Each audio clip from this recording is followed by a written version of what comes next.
So, a little programming note. I know many of you were expecting the final installment in our Rolling Stones weeks, and that's coming. We're gonna do that next episode, well, this coming Thursday. But it is Halloween, and I want to do something special for Halloween. And it just so happens to be a great record that just came out that would be appropriate to review on All Hallows Eve. Well, why don't we let Dick here take it away from here? So hang on.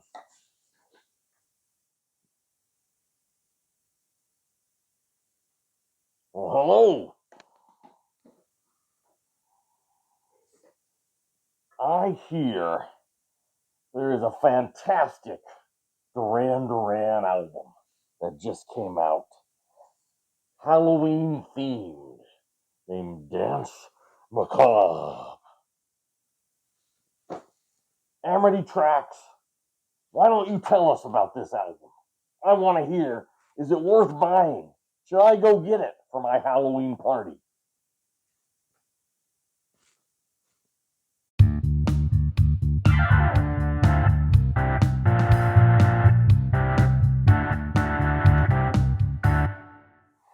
Hey guys, welcome to Amity Tracks. On a special, very special Halloween episode, I thought it was appropriate to review brand new release from Duran, Danse Macabre. Look at that. I like that album art. That's pretty cool. And for your convenience, on the inside, they've even provided you with a Ouija board if you would like to commune with the other world. So, Halloween themed album, which is nice. You get a lot of Christmas albums, but you don't get a ton of Halloween albums. Now, Duran said that they were inspired by a Halloween show they played back in 2022 in Las Vegas, and they dressed up and did the whole thing, and they had just had such a great time that was sort of the seeds of the idea for this album here. So, yeah, and they basically said they wanted to make a Halloween party album. Have they done it? Is it creepy enough? Is it groovy enough? Is it fun enough? I think so. I think it's a lot of fun. It's an interesting mix. It's an interesting mix of, there's some new songs on there. There's some covers, some appropriately spooky covers, and they even dig deep into their back catalog and sort of revamp, redo some of their own songs. And we'll talk about that in a minute. And so it's kind of this interesting mix. And like I said, they said they want to make a Halloween party album. Something else that's a lot of fun about it. It's a reunion with all the important guitar players in their past. I mean, most notably, of course, Andy Taylor, from the original lineup, who has been battling stage 4 prostate cancer. I was very excited when I read about this, and they said, "Oh, Andy Taylor was going to be back for a couple of tracks." Well, you read the credits on here; he's on 10 of the 13 songs, and so it most of this album really is kind of this unofficial reunion of the original lineup with Andy, which is really great. But they also bring Warren Cucurullo back for 2 tracks. Now, he was their guitar player from the late '80s into the early 2000s. Really, the unsung hero of Duran because he basically creatively kept them afloat for for the '90s basically.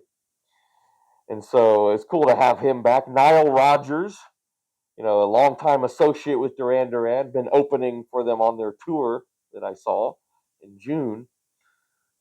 He plays on some tracks, laying down his distinctive rhythm playing.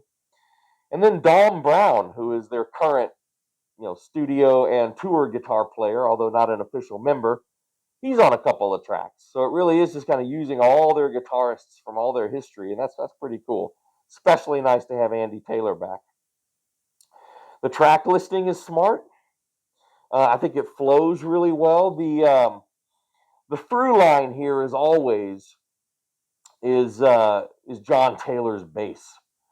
I mean, sinewy and weaves in and out, bouncy, and it just gives life to all of these songs. And then Simon Lee Bon, his voice is a marvel. In some ways, it's gotten better with age, fuller. Um, yeah, fantastic there. All right, well, let's talk about these tunes. So there are three new songs on here. There's the title track, Danse Macabre, which they started adding into their set list at the very end of this tour that just ended. There is Black Moonlight, and then Confession in the Afterlife.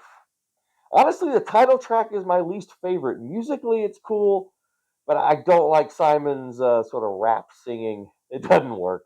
Just sing, Simon. The other two, though, are fantastic. Black Moonlight is just this infectious dance floor tune, which is great. I think it features both Nile Rodgers and Andy Taylor on guitars. You definitely hear the Nile Rodgers in there, to give it a sort of dance rhythm. Confession in the Afterlife, I think, is the best of the three new songs, new originals. Very moody, kind of atmospheric, very sort of Arcadia-like, or the Chauffeur. It's the album closer, which is nice. So that's it's got a real moody closer there. Um, Interesting revisiting some of their old tunes. There's four of them they do, and what's really smart about this is none of them are the big hits. They don't like redo "Hungry Like the Wolf" or something. They're all like deep cuts, well thought out. Obviously, with the Halloween theme, it opens with "Night Boat," which is one of those great atmospheric songs from their debut album. On this tour, they had revamped it a bit and have been opening the shows with that, and they basically play this kind of newer version. So it's nice to have that on vinyl. Love Voodoo is from the wedding album from the '90s, right? And that's one of the tunes that Warren Cucurullo appropriately comes back and plays on. And Secret October, which is one of my all-time favorite deep cut Duran songs. It's actually just a B-side. I have it here. It's the B-side on the Union of the Snake single. Always love that song, and so super excited to see them put that on an album proper. And yeah, and I think out of the three, this is the one they reworked the most dramatically, and it's cool. For me, it doesn't top the original because, well, it's one of my favorite Duran songs, but it's really close and it's really good. And so yeah, I love that. And then they do "Lonely in Your Nightmare," another favorite deep cut for me. Now on this one, they this is something they've been doing on this tour. They combine "Lonely in Your Nightmare" with and make it into this medley with this cover of Rick James's "Super Freak," and it's called "Super Lonely Freak" on here. Yeah, they may be in the same key, but the transition is still a bit jarring. One, because "Lonely in Your Nightmare" is this great kind of moody song, one of my favorite songs. So they get into it, they start playing it, and I'm just like taken away because I love it.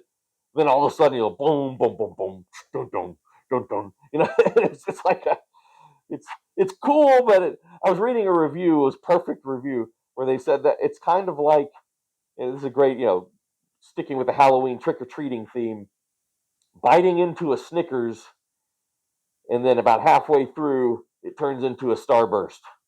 I mean, Snickers and Starburst are great, but together, I don't know. So I thought that was a great analogy there. I'll stick with that. So yeah, and then the covers, the cover songs. I'll just kind of list them here for you. They do "Bury a Friend" by Billie Eilish, "Supernature" by Corone. I don't know them. It's like from the late '70s, kind of a disco-y tune. "Ghost Town" by the Specials, "Paint It Black" by the Rolling Stones, "Spellbound" by Sushi and the Banshees, "Psycho Killer" by Talking Heads, and then, as I mentioned, the mishmash with "Super Freak" in there. Um, yeah, as with covers, especially with Duran covers, Duran has a shaky history with covers. Some of them work better than others. None of them are bad, actually. I don't think any of them are like cringy. But the ones that really work for me, um, the Sushi and the Banshees cover, Spellbound, I think might be the best one. That one is fantastic.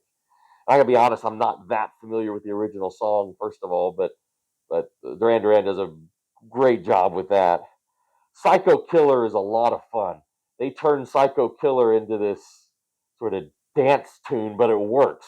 It maintains some of the herky jerky weirdness of the original, but got that bass line running through it. Now it's interesting. It's not John Taylor on bass on that song, although it sounds exactly like a John Taylor bass line.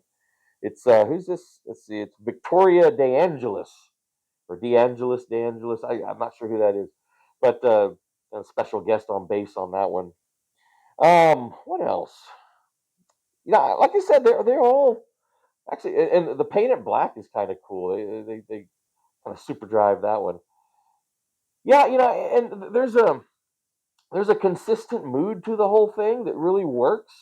And like I said, going back between sort of some of the creepy atmospheric tunes and then just sort of the sort of Halloweeny dance numbers, which is perfect right in Duran Duran's wheelhouse. So I mean, I think it really works. I mean, is it a is it like a substantial release in their entire discography, or is it more this kind of fun little side project? Well, I mean, I think it kind of sits on the fence there. I mean, the fact that it's made up of some covers and some remakes, yeah. I mean, so it's not like a you know as important as some of their albums of originals, Rio or whatever. But is it a lot of fun? It's a lot of fun. I think it's a lot of fun. I think and very Duran Duran, and I think there are some standouts that'll stand the test of time. Beyond just kind of this quirky holiday album, right? So yes, I would recommend Dance Macabre if you're a Duran Duran fan, you're a Halloween fan. I think it works. I think it's a lot of fun. Well, all right, guys, have a happy Halloween. Be safe. Have fun. And we'll see you next time where we will kind of go back to our Rolling Stones week. I just wanted to put this in here. There was nothing more appropriate for Halloween than this, right? And so we will wrap up the Rolling Stones week with going through the live albums and the compilations and all that. All right, guys, we'll see you next time. Oh, please do subscribe. Hit the like button. All of that stuff. And we'll see you next time on Amity Tracks.